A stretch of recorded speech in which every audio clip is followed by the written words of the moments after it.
نسخة نصوح كم زي كون كاتفلت درون حدا مردات خبكا مليونات إذا قمت كالو خزنا كفيتهم استوسنا جنزب كم سؤلكا مفتحي بكازلا أحكام سبات أنت أخ جبرو تتصبح إيه أمنتهم حليهم استوهالو خجبو بي زرعي وجنزب حلنا دفينوهم سريقهم عد غيرو سي نخيف لطو استوسنا جنزب وسيدهم استلأخو خفتهم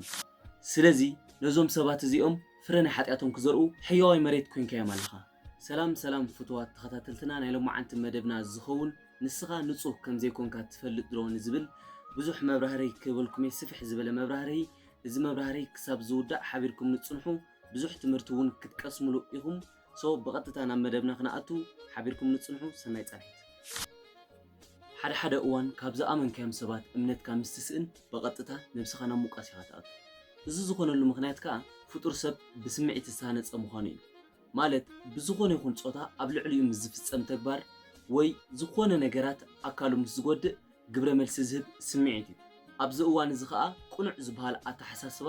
ሚዛናዊ ዝኾነ መፍትሒ ካብ ምምጻእ ዝረሓካ ኢኻ ትኸውን ኣእምሮኻ ይድፈን ትብሎን ትገብሮን ኣይትስተውዕልን ምኽንያቱ ኣብ ስምዒት ዘሎ ሰብ ኩሉ ግዜ ነቲ ኣብ መስትያት ተደጊሙ ዘሎ ምስሊ ናቱ ምዃኑ ስለዘይኣምን ግን ኣሚነ ተኻሒደ መልሲ እምነተይ ጥልመት ኮይኑ ወይ ኣና ዓሻ ገለ እንዳበለ ነብሱ ካብ ምውቃስ ምናልባት ንዝሓደዎ ሰባት ወይ ንዝጠለምዎ ናይ ክሕደቶም መንስኤ ንሱ ክኸውን ከም ዝኽእል ምዝካር የድልዮ እዩ ነዚ ንኸይገብር ከዓ በቲ ኣብ ሕልና ደቂ ሰባት ስሱዕ ስምዒት ዝዓበየ ቦታ ዘለዎ ስምዒት ስለ ዝዕብለል እዩ ሓደ መረዳእታ ክህበካ ሚልዮናት ዘቐመጥካሉ ኻዝና ከፊቶም ዝተወሰነ ገንዘብ ከምፅኡልካ መፍትሒ ሂብካ ዝለኣኽካዮም ሰባት እንታይ ክገብሩ ትጽብቕ ኤ እምነቶም ሓልዮም ዝተባሃልዎ ክገብሩ ቢ ዝረኣይዎ ገንዘብ ሕልንኦም ደፊንዎም ሰሪቆም ዓዲ ክቕይሩ ሲ ንኸይፍለጡ ዝተወሰነ ገንዘብ ወሲዶም ዝተለኣኽዎ ክፍጽሙ ስለዚ ነዞም ሰባት እዚኦም ፍረ ናይ ሓጢኣቶም ክዘርኡ ሕያዋይ መሬት ኮንካዮም ኣለኻ ሶ ብዝተኸኣለካ መጠን ይቕረይታ ሓተቶም ምክንያቱም ንስኻውን ንጹህ ስለ ዘይኮንካ